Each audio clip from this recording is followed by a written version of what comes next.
Welcome to Level 9. Here is some important information for you about this course. In Interlingua, we believe that our students learn more when they know what they have to do in class and at home, and when they know how they should study. The book you have in your hand and the CD you are listening to are for homework.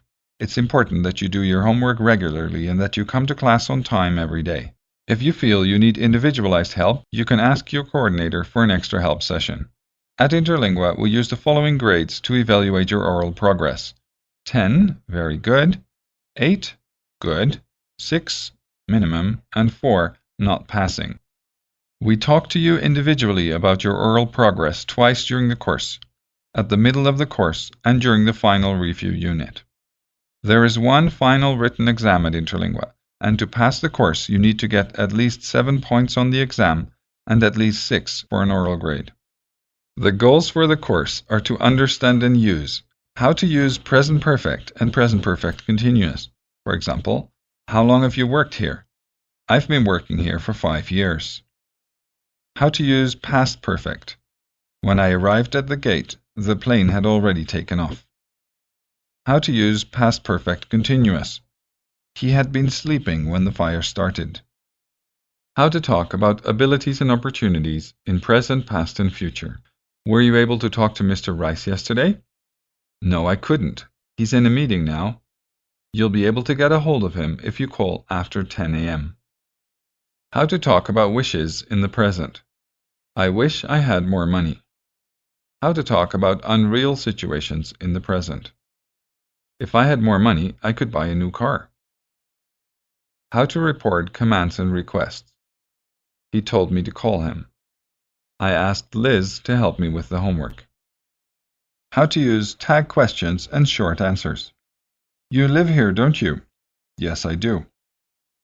Another goal is to learn vocabulary.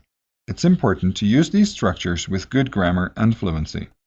If you have questions, problems, or suggestions, please talk to your teacher, your coordinator, or your director. At Interlingua, you are important. Unit 1, Practice 3. Howdy, listeners. This is Francis Marcus, the science teacher. To start today's program, I will answer some of your questions, and y'all have sent in a lot of questions this week. Here goes. Klaus from New York is keeping a dream diary, and he wants to know how he can dream more. Well, Klaus, it's funny, but you will dream more if you sleep less. If you don't sleep enough hours, your brain will compensate by giving you more dreams. And your dreams get weirder, too. So my recommendation for you is to sleep only 4 hours a night and have your notebook ready next to your bed. Samantha from Baton Rouge says her mother, who is from Kansas, told her that the sky can be green. Is that true? Samantha wants to know. Well, Sam, here's the answer. Yes, the sky can be green, but it's not a good thing. A green sky indicates that a tornado is coming soon, and your mom has probably seen a few tornadoes in Kansas. By the way, if the sky turns green, do not stand there to admire it. You need to look for a safe place right away. Next question. Hannah from Tel Aviv is asking if an opera singer can sing a note so loud that a wine glass will break. Interesting question, Hannah. The thing is this. Every glass has a resonance frequency that will make its molecules move. If the molecules move a lot, the glass will break. Now, a glass will only break if you produce a note at the right frequency and the right volume. Ergo, that means therefore. It's not easy. Our next and last question for this week is from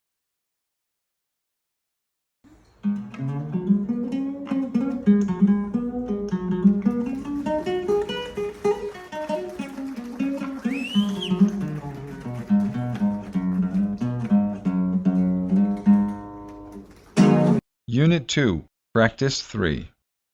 Hi, Judy. Oh, hi, Mom. How are you? I'm fine, but exhausted. Exhausted? Why? Didn't you sleep well last night? I slept fine, but I've been so busy this morning that I haven't even had time to eat breakfast. What have you been doing? Well, I got up at 5 a.m. and made breakfast for Dan. He had a 7 o'clock flight he had to catch. After he left, I wasn't tired, so I started with my daily chores. By 8 a.m. when the twins woke up, I had already washed the clothes, I had cleaned the kitchen and the bathrooms, I had ironed all the clothes, and I had made a cake for dessert. All that by 8 o'clock? Wow, no wonder you're tired. Yeah, but that's not all. Once the twins got up, things really got hectic. They have so much energy. Yes, I remember what you were like at that age. 3-year-olds are really active. That's for sure. By the time I got to their bedroom, they had managed to take out all their toys and had thrown them all over the bedroom. They had taken all the blankets off the beds and were jumping on the beds when I got upstairs. They had found a bottle of shampoo and had poured it over the dog. They did all of that in about 15 minutes. You're kidding. I wish I was. I cleaned up the dog and made their beds. We picked up all the toys and put them in the toy box. I then got them dressed, and we went downstairs for breakfast. After I fed them breakfast, I let them go out into the yard to play. The phone rang, so I went inside to answer it. By the time I got back outside, Trevor had cut his finger on a piece of glass he found in the yard, and Taylor had fallen down and hurt his knee. They'd both gotten wet because they figured out how to turn on the water in the garden. I had to take them upstairs, clean up their wounds, and put a bandage on each of them. Then I had to change their clothes because the ones they were wearing were wet. You've really had a difficult morning. I know, and it's only 11. Well, honey, you said you wanted kids. Practice 7. I can't stand Mr. Simmons anymore. What happened now? I honked my horn for over 5 minutes waiting for him to open the garage doors. He never appeared. He had already stopped working. Did you look for him? Of course. I knocked at his door until he opened. He felt sick, so he had gone to bed early. Had he locked the door yet? No, he hadn't locked it yet, and he hadn't cleaned the hallway yet. Had he taken out the trash yet? The garbage truck will come by tonight. He had already collected all the trash from the apartments, but he hadn't taken it out yet. This morning, he had to fix the air conditioning unit in apartment 6B, but he hadn't done it yet. Maybe he is very sick. He should call the doctor. His wife had already called the doctor when I got here, but she hadn't bought the medicine yet.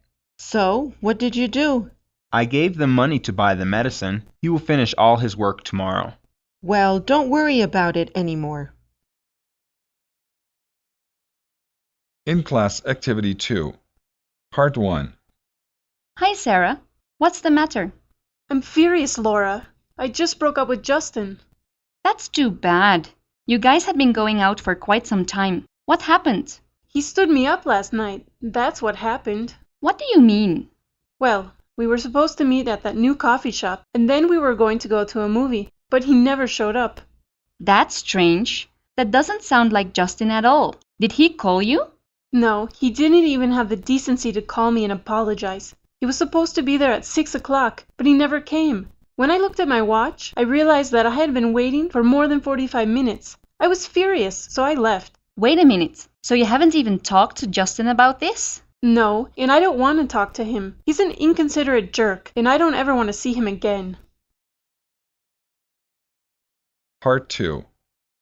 But Sarah, how can you say that you guys have broken up if you don't even know what happened? I told you, I don't care what happened. We're finished. Don't you think that you're overreacting just a little? No, I don't. And you're my friend. You're supposed to support me in situations like this. I do support you. It's just that... Hang on, my cell phone is ringing. Hello? Oh, hi, Justin. Yes, she's here. Do you want to talk to her? Tell him I don't want to speak to him. I'm sorry, Justin. She doesn't want to talk to you right now. Uh-huh. Okay. I see. All right, I'll tell her. Sarah, Justin says that he wants to explain what happened yesterday. Part 3. There's nothing to explain. He's a creep and a loser, and I don't want to talk to him. He wants to know why you didn't answer your cell phone. What is he talking about? I have my cell phone right here. I always have it with me. Is it on? What do you mean? Of course it's... Oh my, it looks like it's off. Maybe you should take this call. Of course. Part 4. Oh, Justin, I'm so sorry. What happened? When I got to the coffee shop, you had already left. I had been trying to call you for more than an hour, but I wasn't able to reach you. But what happened? I got stuck in traffic. There was an accident on the freeway, and traffic wasn't moving at all. I had been sitting in the same place for 45 minutes when I realized I wasn't going to be there on time. So I tried to call, and when I finally arrived, I saw that you hadn't waited for me. When you didn't call, I assumed that you had forgotten about our date. What? That's ridiculous. Well, that's what I thought. But everything's okay now. When can I see you again? I don't know. Let me give you a call later in the week. but make sure you leave your cell phone on. Okay, I will. Bye, Justin. Laura, isn't it wonderful? Justin and I are back together. Well, technically, you never really broke up since Justin never knew about it. That's not the point. Anyway, thanks for being so supportive. You're a good friend. Sure. Anytime. Practice 11. Last year, I finally had enough money to buy a house. I had visited about 20 different houses, but I still hadn't found the perfect place. All the houses were either too small or too expensive. Then, one day, a friend told me about a great house that wasn't very expensive. I called the realtor, and we arranged to meet at the house the following day. I went through the house and thought it was wonderful. There were 3 large bedrooms, 3 bathrooms, a huge living dining room, and a great kitchen. I had just decided that this was the house for me when suddenly I started to feel really cold. I looked around to see where the cold air was coming from, but I didn't see anything. I walked out of the master bedroom, and as soon as I had, the door closed. I went back to see if a window had been left open. When I entered the room, I noticed that the window was open. I walked over to close it, and as soon as I did, I felt someone trying to push me out of the window, but there was no one there. I tried to scream, but I couldn't. It felt like someone was holding their hand over my mouth. I fought for what felt like an hour to keep from falling out of the window, and just when I thought I was going to die, I heard the realtor behind me, and I was free. Whatever was trying to push me out the window had gone. I told the realtor about the experience, and he said that he had never felt anything like that, but that others who had visited the house had told him about similar experiences. A few weeks later, I found out that the previous owner of the house had died from a fall from the bedroom window. The police had ruled it a suicide, but after what happened to me, I'm not so sure. Practice 15. In the late 1960s and early 1970s, the Carpenters were a pop music phenomenon. They're still widely recognized for hit songs such as Sing, Close to You, and Top of the World, but few people know much about their musical origins. In 1965, Richard Carpenter founded the Richard Carpenter Trio. The members of his band were his fellow college student Wes Jacobs and his sister Karen Carpenter. Karen had learned to play the drums only a few months before, and she had shown exceptional talent. Before recording popular music, the Richard Carpenter Trio had experimented with jazz classics. In 1965, they recorded Caravan, a piece that Duke Ellington had written and recorded with his band. In this recording, Karen's exceptional talents as a drummer are evident. In 1966, their first record label, Magic Lamp, signed Karen as a singer, and they recorded Looking for Love and I'll Be Yours. They recorded other songs and won the Battle of the Bands in 1966.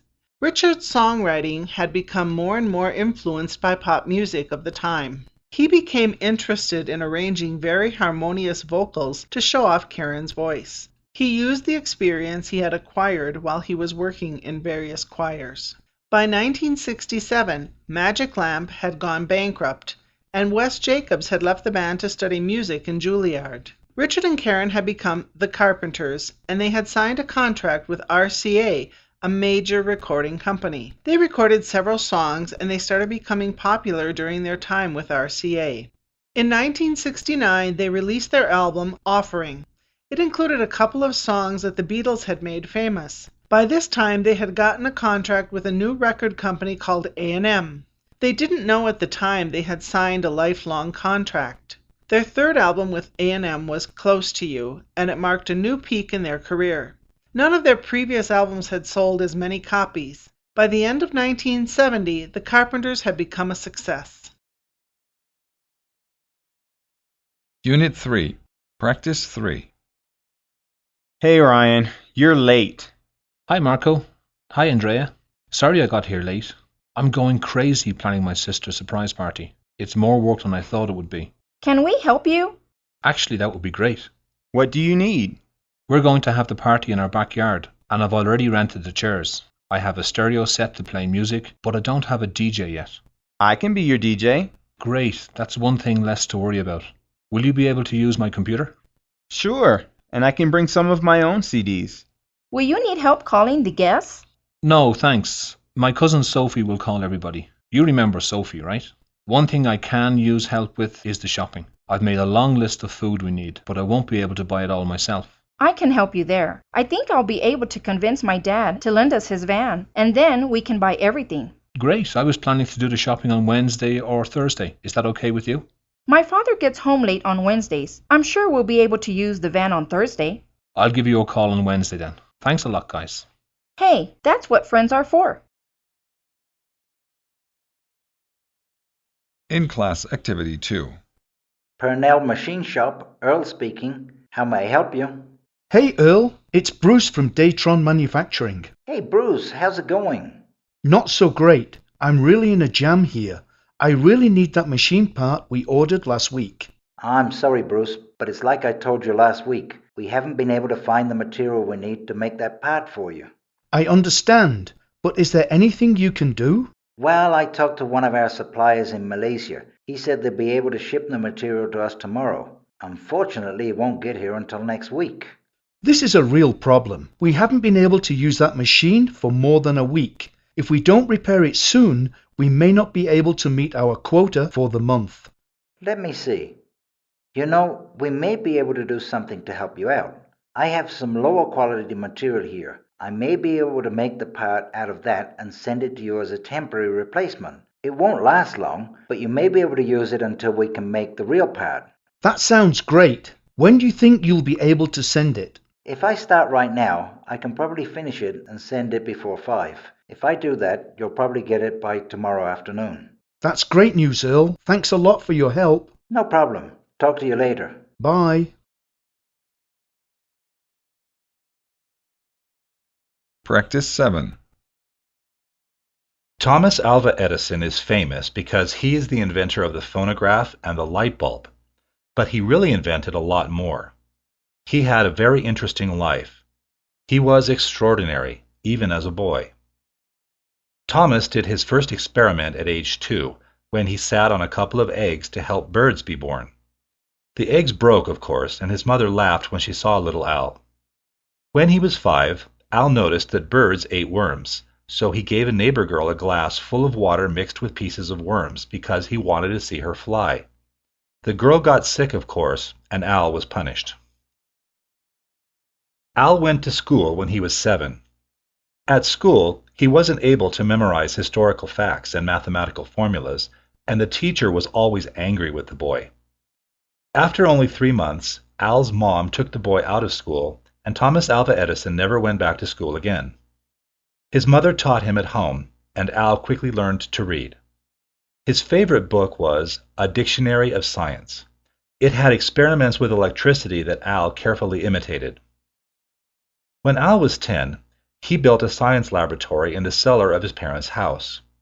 At this time, he discovered that he had more time for experiments if he only slept a few hours every night. He was able to take several short naps and live healthily. Al knew that some gases are lighter than air. This is why balloons go up in the sky. Al mixed up some chemicals and liquids in a glass and gave them to his best friend, Michael Oates.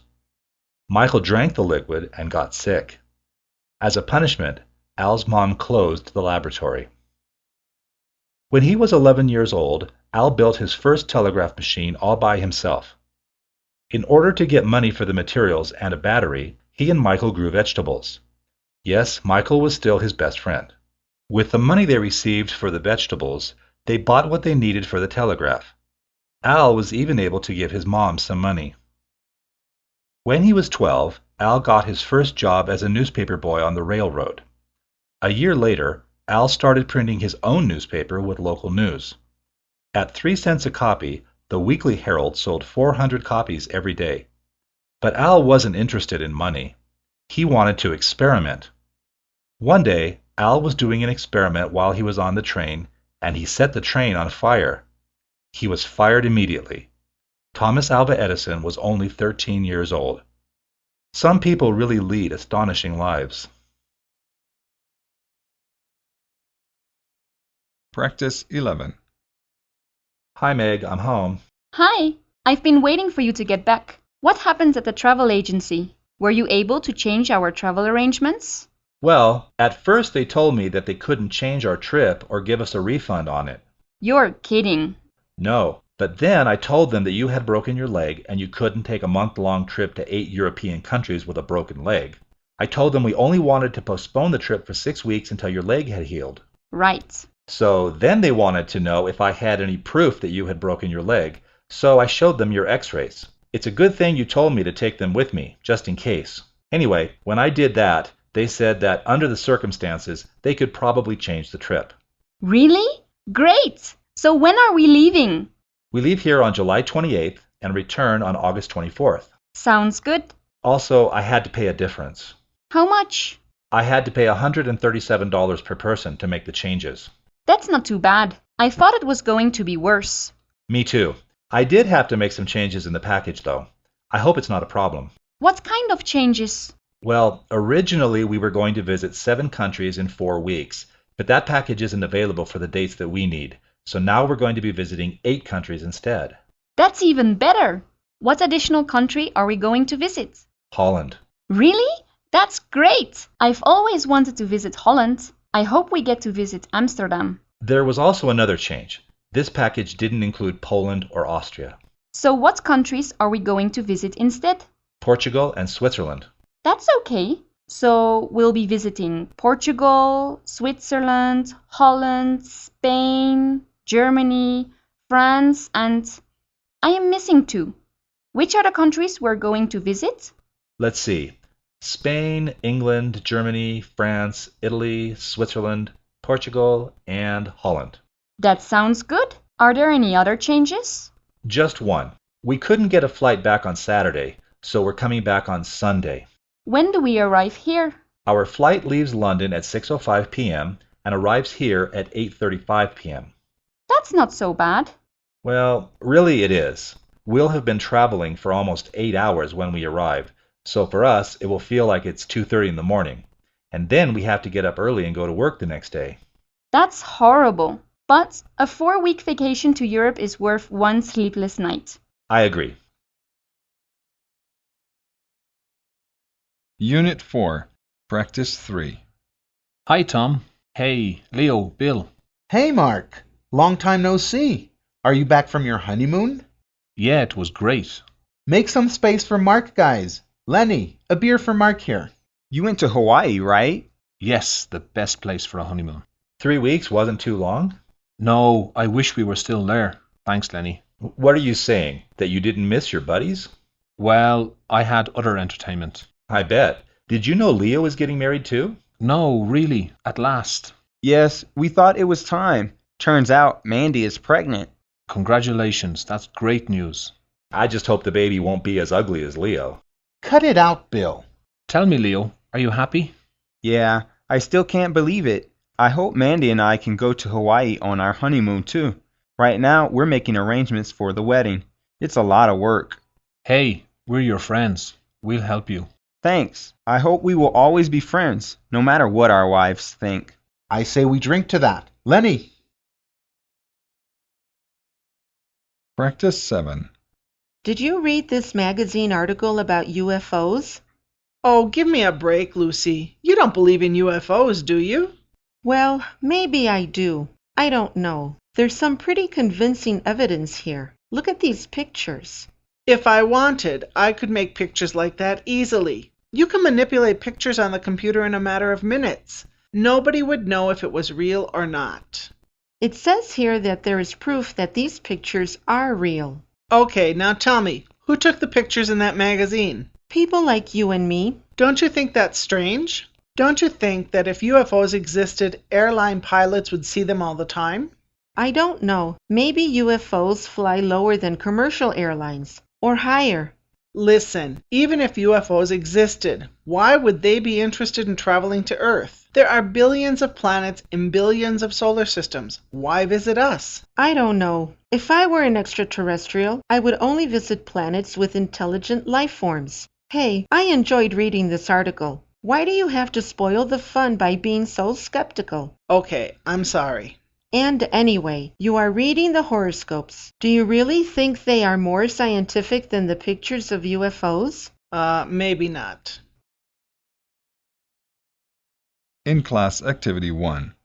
If my husband cheated on me, I wouldn't be happy, but I wouldn't be that surprised either.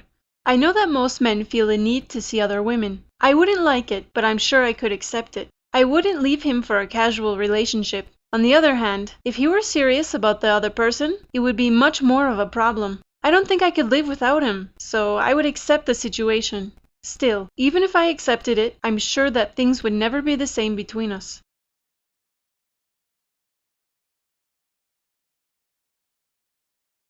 What would I do if my wife cheated on me? Well, I'd be very hurt, obviously. I would probably need some time to deal with the situation. I don't know if I would leave her.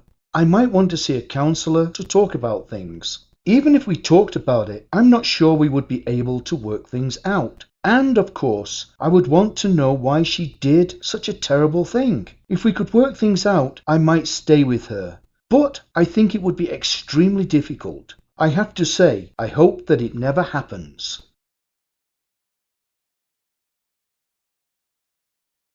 If my husband cheated on me, I would leave immediately. No ifs, ands, or buts. I could never stay with a man if he weren't faithful to me. Even if he said he was sorry, I would divorce him and I'd take the children with me as well. If he weren't happy in our marriage, he could talk to me about it, but it would be completely unacceptable to go with another woman. I wouldn't listen to any excuses either. If he did that to me, he would be out the door.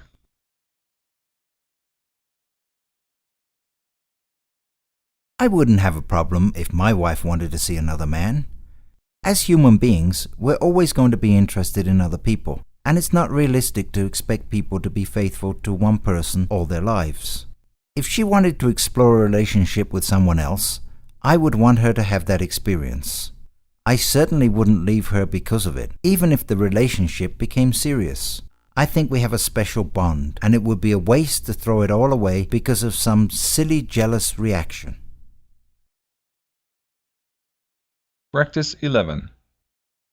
If I could change one thing about myself, it would be my weight. Every time I look at myself in the mirror, all I can see is how fat I am. Before I got married, I was able to wear a size 4, and I was really happy.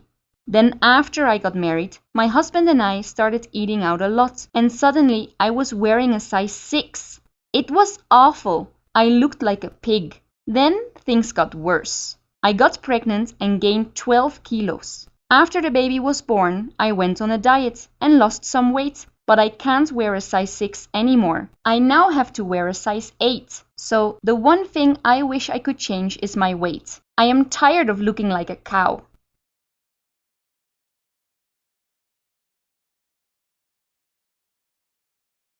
There are many things I really like about myself. I love that I'm funny and smart. I think I have a great personality too. The only thing I'd really like to change about myself is my hair. I don't have a lot of hair, and in fact in a few years I'll probably be bald. I wish I had hair like my dad.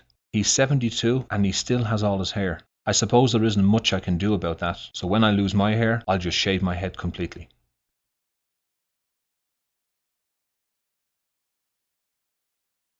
If I could change one thing about myself, I think I'd like to change my height, weight, and skin. I suppose that's 3 things, though. I wish I were taller and more muscular, and that I didn't have all these scars on my face from teenage acne. I suppose I could go to a dermatologist, and maybe he could help me with my skin, but I'd still like to change my height. Most women like tall guys, but I'm only 163, and many women these days are taller than me. If I were taller and more muscular, I wouldn't be so shy around women.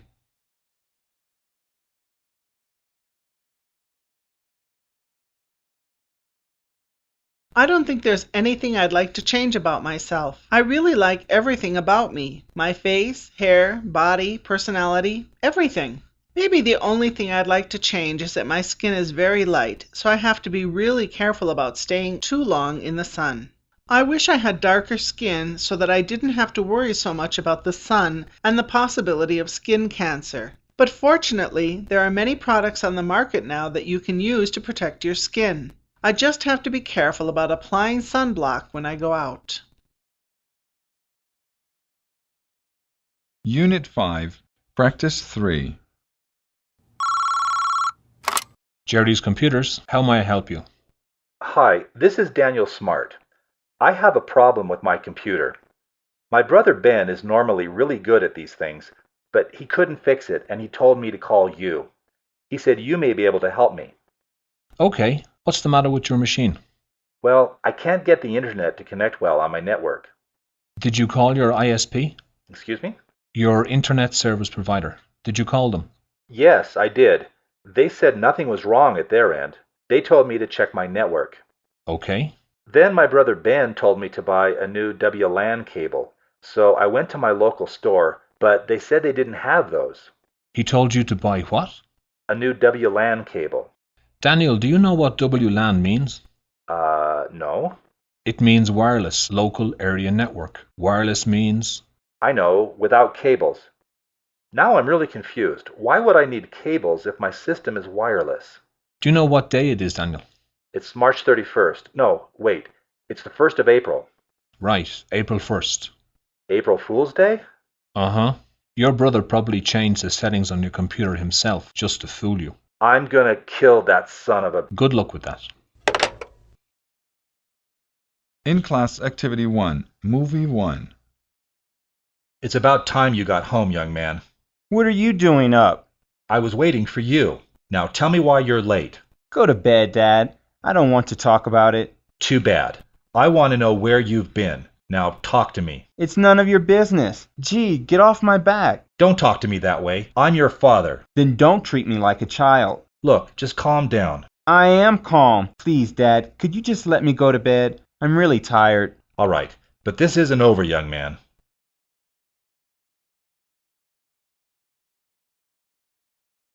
Movie 2. Vic, please don't go. Get out of my way, Linda. Would you please listen to me? I don't want to listen to you. Just shut up and let me go.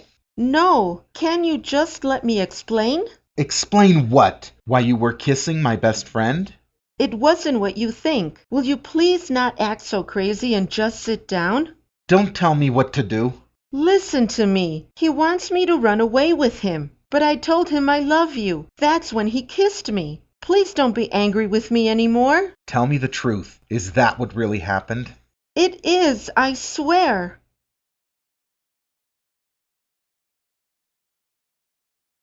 Movie 3. Hey, buddy, can you give me a hand with the luggage? Certainly, sir. Oh, honey, this is so exciting. You bet, baby. This is going to be the best honeymoon ever. Good afternoon, sir. Would you please tell me your reservation number? We don't have a reservation, but we just got married and we want to celebrate it here. I see. I'm sorry, sir, but we're completely full. Ah, come on, pal. We're newlyweds. Could you do something to help us out here? Well, we do have the executive suite, but it's rather expensive. Not a problem. Very well. Will you please give me your name and credit card number? Practice 7. So, is everything ready for the wedding this afternoon? Yes, I have everything under control. Perfect. Hi, Manuel, what's up? I have a problem with the flowers. The truck has broken down and I don't have any way to deliver them. You're kidding. Can you rent a van or can you ask someone to lend you a van or a truck? I'm checking into that right now. Hold on, I have a call coming in. Good news, that was my partner. He asked his father to lend us his van, so we'll be delivering the flowers in about an hour. Great, I'll see you in an hour. Hello? Hi, Nancy. This is Paul from the Brioche Bakery. Oh, hi, Paul, what's up? You told me to expect the cake here by 10 a.m., and it's now 11, and the cake is still not here. That's why I'm calling. Could you give me the address again? It seems I wrote it down incorrectly because I can't find the place. Yes, give me a second. Yes, it's 9834 Riverview Road. I'm on Riverview, but I can't find that number. Are you on Riverview Road or on Riverview Circle? Gee, I don't know. Let me check. I'm on Riverview Circle. Okay, I want you to drive back to Lake Street. When you get there, you need to take a left. Drive on Lake Street until you see a gas station on your right. I want you to turn right at the gas station. You'll then be on Riverview Road. Just follow the road until you find number 9834. Okay, I got it. I'll see you in a little while. Bye. Not again. Now what? Hello? Hi, is this Nancy? Yes, who is this? This is Reggie. I'm the drummer from the band you hired for a wedding this afternoon. Oh, yes. What can I do for you, Reggie? We have a problem. Our lead singer has a terrible cold and has lost his voice. What? Isn't there anything you can do? I don't think so. I think we're going to have to cancel. No, you can't cancel on me. Can't someone else sing? What about you? I used to sing when the group first started, but after a while they asked me not to sing anymore. I guess I don't sing very well. Well, don't you have a backup singer? Well, my brother used to sing with the band, but he hasn't practiced for a while. Please ask him to help you out today. If not, where am I going to find a band for this afternoon? Let me call him and I'll call you right back. Thanks.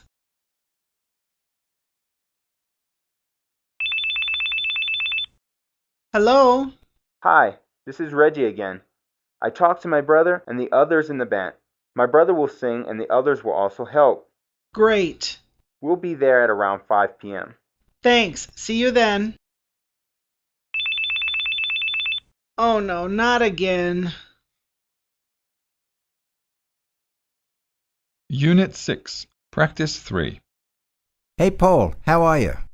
Hey, neighbor. I just had the greatest weekend. What did you do? Let me guess. Did you go fishing again? I sure did. I went fishing with the guys. You always go fishing. Is it really such a special hobby? Of course it is. I think of fishing as a sport, though. Haven't you ever gone fishing? No, I haven't. What is the attraction? Don't you just sit by the lake and wait for fish to bite? No, you don't. There's a whole lot more to fishing than that. You need to select your rod, your line, your reel, choose your bait accordingly. It's a science, man. You don't want to fish with the wrong tackle either. Your equipment is important. Gee, I had no idea it was that complicated. Hell, it ain't complicated. You just need to listen to people that know and read your monthly fishing magazines. Fishing is fun. Would there be 38 million fishermen in the US if fishing was boring? I guess there wouldn't. Have you ever fished for big fish? I sure have. I've caught marlin in Baca and sharks. It's all in my fish log. Excuse me? In my fish log, the notebook that fishermen keep. We write down where we fished, what we caught, what tackle we used, everything. You've got a lot to learn about fishing, neighbor. How about if you go with us next time around? You'll discover that fishing is a real sport. I'd like to, but I don't have any equipment. No problem. We'll take care of your gear and you take care of our beer, all right? Okay, that sounds fair to me. In class activity 1. Hey, Bob, you haven't sent the Spencer report yet, have you? Yes, I have. I sent it this morning. Darn. That's not a problem, is it? Actually, it is. I needed to add something to the report before you sent it. You got my email about that, didn't you? No, I didn't. You know, you should really check your inbox. I did check it. There was nothing from you. Maybe you didn't send it. No, I did send it. In fact, I sent it twice. Once to you and once to everybody in the department. Hey, Bill, you got my email about the Spencer report, didn't you? No, I didn't. You didn't? That's weird. Maybe I should check with the computer guys. Why don't you call Henry? He'll know what's going on, won't he? Yeah, let me get his extension. Hey, Henry, Eric here. Listen, there isn't a problem with the email system, is there? There is? Well, when is it going to be fixed? What? You don't know? Actually, I do need it right away. I've already had a problem because one of my messages didn't arrive. No, I understand. Really, I do. Thanks anyway. He doesn't know when it will be working again, does he? No, he doesn't. This has happened before. You remember the trouble we had 2 years ago, don't you? No, I don't. I only started here a year and a half ago. You did? I thought you had been here longer. Anyway, it took almost a week to fix the problem that time. A week? Well, I sure do hope it doesn't take that long this time. I do too.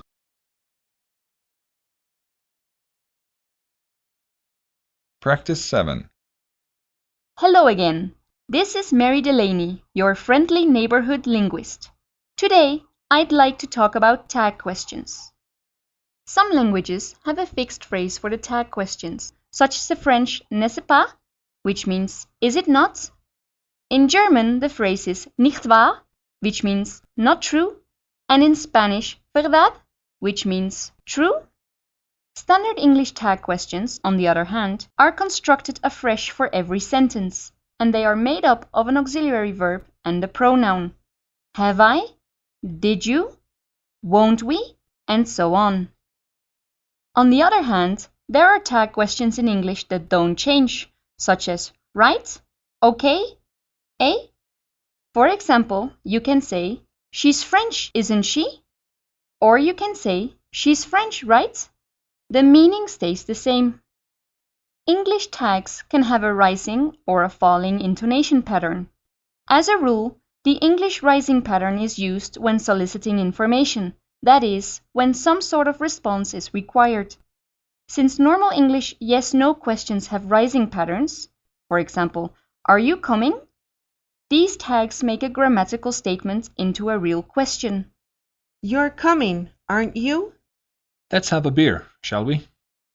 The falling pattern is used to emphasize a statement. Most English tag questions have this falling pattern. He doesn't know what he's doing, does he? This is really boring, isn't it? English tag questions are normally stressed on the verb, but the emphasis is on the pronoun if we are talking about a different person. I don't like peas, do you? I like paella, don't you? Next week, I will be talking more about tag questions. This is Mary Delaney, your friendly neighborhood linguist. Goodbye! Unit 7, Practice 2. Hey, Marvin. Wow, you look really down. Hey, Scott. Yeah, it's my girlfriend, Bethany. What's the problem? I thought you guys were doing really well together. We were, but I just found out that she got a promotion at the law firm she works for. She's going to move to Japan next month. Japan? Wow, that's too bad. You were planning to ask her to marry you, weren't you? Yeah, I was, but this changes everything. How long will she be gone? 18 months. That's pretty long. What will she be doing there? I'm not sure. I think it has something to do with real estate development. So, what are you going to do? Well, we talked about it last night. She asked me to wait for her. What did you tell her? That 1.5 years was just too long to wait. I hear that. It was terrible. She started crying, and then she said, if you were the one who had to leave, I'd wait for you. Brutal. Yeah, well, that's the way it goes sometimes. Hey, I know a girl in my office who would be perfect for you. I don't know. Bethany hasn't even left yet. What does she look like? She's totally hot. Okay, give me her number. What's her name? Jessica. Cool. In-class activity 2. Hi, Melanie. Hey, Vivian. How was your date with Charles last night? Horrible. It was the worst date ever. Really? What happened? He took me to a movie at the Strand Theater. What's the problem? You like movies. Not this kind of movie. It was the most violent horror movie I've ever seen. What was it called? The name of it is The Hungry Dead. It's about a family that lives next to a cemetery. Because of radiation from a nearby nuclear plant, dead bodies come to life and start killing everybody in the neighborhood. Actually, it sounds like fun. Trust me, it wasn't. It was horrible. I've never seen so much blood. And the zombies were the most gruesome monsters I've ever seen. It was absolutely disgusting. So what did you do? I started to feel sick, so I left. I didn't even stay to see the ending. I could tell that Charles was really embarrassed, but I didn't care. I just wanted to get out of there. Wow, that's too bad. But what are you going to do? I know that you really like this guy. Well, after he apologized, I decided to give him another chance. But if he ever takes me to another movie like that one, we're through.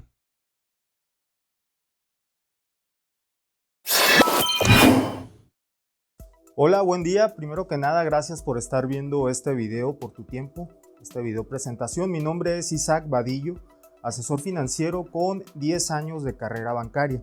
Actualmente me especializo en el área de divisas, tipo de cambio.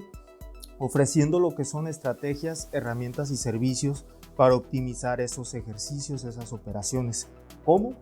Con posturas, órdenes en mercado, un sistema que se queda trabajando 5 días de la semana, los 24 horas que el mercado está activo.